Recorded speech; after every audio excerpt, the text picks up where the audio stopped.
Hello there, welcome back to Football-Oranje, your home of Dutch football. We're in the World Cup, we're full in the thick of it now. We've got another match preview for you, this time Netherlands versus Ecuador, second game in the group. We've got Martin here, who's an expert when it comes to football in Ecuador. Martin, who are you? Hey Michael, glad to be here. Thanks for having me on. My name is Martin, Ecuador Heroes. You can find me on Twitter, Instagram, YouTube, all that. I talk all things Ecuadorian football in English. Nice, good to have you on. So let's get into the game, shall we?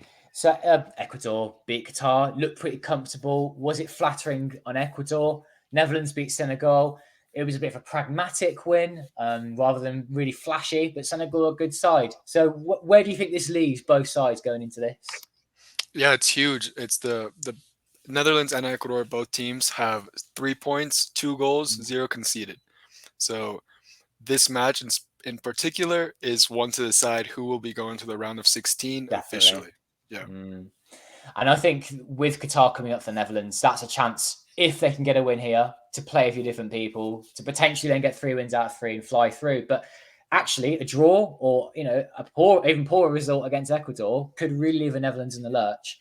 Do you feel as though the Ecuador have the potential to do that?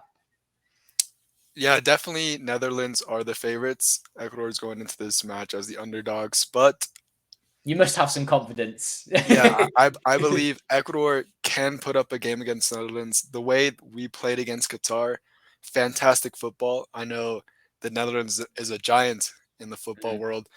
It'll be tough to come against players like De Jong, Memphis Depay. Ooh, the attack is strong, but Ecuador's defense, we're also strong. We've played well against teams like Argentina, Brazil in the World Cup qualifiers, and we're looking to put up the same type of game against you guys. Mhm. So the Netherlands are playing with a 3-5-2. Some people like it, some people hate it, but Van Gaal is going for it. It suits the players. We've got our wing backs who are good on the ball. Dumfries is more active. Blint has just got an eye for a pass. Defensively, you're looking at Blint, I suppose, is like a bit of a weak link. But he's been better for the Netherlands than he has been for Ajax, that's for sure. And we're hoping that Memphis Depay comes back. It's a bit unknown at this moment in time. 2 days recording before the match whether he'll be what part he'll play. Is it half the match? Is it the whole match? Off the bench again. I hope he starts. I think it'd be good for him to play this one and then potentially miss out the Qatar one. But it's what's going on behind Depay and the strikers. Where's his creativity coming from? For a long time against Senegal, it felt as though the cutting edge wasn't there.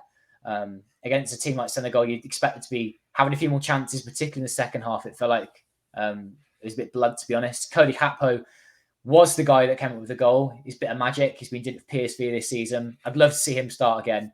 Steven Bergwijn should get the opportunity again, hopefully this time next to Memphis with a bit more pace. And yeah, I mean, Frankie de Jong, he had mostly a good game, but there were a few moments where he gave away the ball. That interests me. Is it a player that Ecuador can press in twos and threes to try and win the ball back? But I have a feeling that him next to turncoat miners who should start this game, and if not, I think a lot of people watching will be agreeing with me that him next to De Jong this time will work, having a bit more control in the game. Two players that can really get the foot on the football and play next to each other will make a difference. So when I watched Ecuador against Qatar, I noticed they played the ball quite comfortably around the back, and then we just ping a long ball to someone who was either strong or quick. And that seemed to get the better of Qatar, but will it get the better of the Netherlands, do you think? Do you think there's a quality difference that mattered there? Or do you think the Netherlands are well advised to play defenders that are quite big and strong rather than quite pacey and technical? No, it's definitely a unique opponent. Mm. For some of these Ecuador players, it's the toughest opponent, toughest nation they've ever played against. Yeah. But that's kind of our game plan. Like I said, we're more of a defensive. Okay, let's hold our line good, recover the ball, and look for our wingers or forwards. We optimize really our pace, our speed, the 1v1 situations. That's our game. Mhm. So obviously, it's going to be harder against the Netherlands. Very tough. But the Netherlands are a team that look to dominate the 90 minutes, look to keep possession and control the play, try to get to the attacking third every time. So it'll be a good match. It's 50-50, I would say. So tell us about some of your best players. Who are your attacking weapons? I mean, from my point of view, I know the players that play for Brighton because I watched Premier League and British. Don't think we have any Ecuadorian players in the Dutch Eredivisie, but obviously not in the World Cup squad. And then there's Enner Valencia, who I'm aware from before. Slightly aging striker, but made a good start to his World Cup campaign. Is he going to be fit? And do you think he'll have success against the Netherlands? Um, Team doctor for Ecuador recently just said he has a sprained knee. So it's a small knock, but if it's a sprain, very doubtful he plays against the Netherlands. It's a tough loss for us in the attack. He's the one who scored Definitely. the 2 goals against Qatar, and he's our captain. So if we don't have Ener Valencia, that's a loss. But we have players like Gonzalo Plata on the wing, 22-year-old on fire in La Liga playing for Real Valladolid. He's one of our best players. I have a lot of faith in him, and he didn't Is get he a goal. fast and does he play on the right wing? He plays right wing, but he's left-footed. He's like a type of Riyad Mahrez type player, I would say. I see. So Netherlands fans right now are thinking, "Oh my God, him against Daley Blind is going to be a nightmare." Yes, and like you said, Jeremy Sarmiento, Moises Caicedo, Pervis Estupiñán, those are the three at Brighton.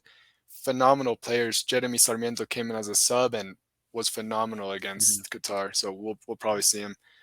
Players like Romario Ibarra, the number 10, he scored 2 goals in the Mexican League final a couple weeks ago, and he's lighting it up for us. So yeah, we have options. We would prefer Enner to start for sure, but we have some backups. When you say Ibarra, did he not play for Vitesse once? Am I thinking of the right guy?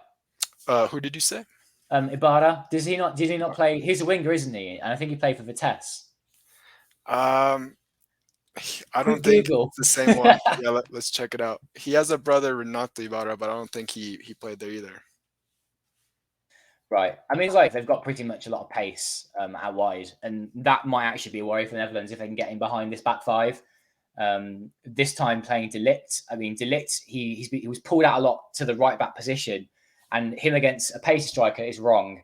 But he's there to play against a physical strikers. I wonder this time whether Van Gaal might go for the Delict for the physical or Yuri and Timber for the pace and technical kind of defending. If you were Netherlands boss, what would you advise? It's tough because, like I said, if Enner starts, it's a whole nother game plan. If he doesn't start, if he Yeah, doesn't start, we're looking to play a 4-3-3 instead of the 4-4-2 because he's yeah. our second guy up top. Have Estrada, Michael Estrada, who's a big number 9 Mm, target man type player, and have two wingers up top, which would be Gonzalo Plata and Ibarra or Sarmiento, one of the two. mm. So, like I said, keep our defensive block and explode on the wings. So the Netherlands would just have to be careful on counterattacks, Yeah. not push up collectively altogether. Mm-hmm. And I actually had a quick search in it, but he did once play for Vitesse for a number of years. Yeah, he was a good player. He was someone who might was quite technical and pacey, but never had the goals to kind of show for it, if that makes sense. Hmm. But he was part of a good team once. Nice, Um, nice. yeah, I mean, we need to get your prediction. I have a feeling this is going to be one of those games where Evans are going to have a lot of the ball, especially if De Jong plays against Coat Miners. Van Gaal might not elect for that. He might think that we have enough of the ball in defence, and De Jong doesn't need someone next to him with less pressure from. Timbers don't have as much of the ball as Senegal did. It makes me think this is going to be trying to break them down, and what kind of options do they have in attack, the Netherlands, to get past that. It feels like they're a little more suited to playing against a big team and winning 50-50s and edging those kind of games. But can they now dominate a game that's not at home? It's not in the Netherlands. It's at a neutral venue. I wonder if it's going to be like Senegal again, a bit of a battle of attrition. But if they can get through it and get a goal, maybe the 1-0 up in the first half, it could be comfortable. But if Ecuador frustrates and catching the counter attack, I think that's how you're going to do it. Wouldn't you agree? Yeah, I agree. Ecuador has to be careful because you guys are one of the best teams in the world. Yeah. So we have to be careful. Try not to have you guys score and try to find. I think this game will be very close. If anyone wins, it'll be by one. Yeah, I mean, I'm going to go 1-0 Netherlands. How about you? I'm going 1-0 Ecuador. I have to. Yeah, you got to, haven't you? Got to balance it out. Yeah, I think under 2.5 goals seems like another good one. Yeah. We're both providing things for better people at the moment. I think if you're looking at this game, looking under a certain amount of goals, aren't you? Who do you think will be the key players on the pitch for those kind of things? I think it's going to be De Jong again for his passing for the Netherlands. Yeah, for Netherlands, I would say De Jong. For Ecuador, I'd say the center midfielder too, Moises Caicedo. He's our box to box. He's our guy on defense and creating chances. I think he'll have a game. Thank you very much for joining me, Martin. And if people are watching this that are new to what we do, Dutch football, give us a like if you enjoyed this preview. Subscribe if you're new. Check out our website for much more coverage on Twitter too. And if you haven't yet watched it, we've got a preview of the Senegal game. If we go back, we've got our post-match reactions for Senegal game. And Martin, we're looking to do something similar with you after the Ecuador game. Get you back on, and we'll have the four of us again and a live stream straight after the Netherlands-Ecuador match. Let's have as many people joining in with the live comments again, like we did last time. It was great to have a great atmosphere there. A bit of a party atmosphere. We're in the World Cup. You've got to enjoy it, haven't you? It only comes around every 4 years. But just as a last little thoughts, Martin, do you think you're going to get out of this group? You must be confident you support Ecuador, but do you fancy chances to get a result here and potentially against Senegal? Yes, I believe worst comes to worst, we don't pick up points against you guys. We're going to win against Senegal and go into round 16. With that Mane, you've always got a chance, haven't you? Not just that, I think this group, this Ecuador side, Senegal, much credit to them, they're the African champions, but this Ecuador side's very young, mixed with veteran leadership. With our manager, Gustavo Alfaro, we're a great group, and I can easily see us in the top 16. Our last guest, Babatunde, said that if you can make it through that dogfight of a South American qualifying, you have a really good chance in the World Cup of doing at least something. So yeah, all the best to you, but not on Friday night. Thank you, Mike. Thank you for having me, and good luck this Friday. You'll need it. Nice one. Thanks everyone for watching. Make sure to give it a like.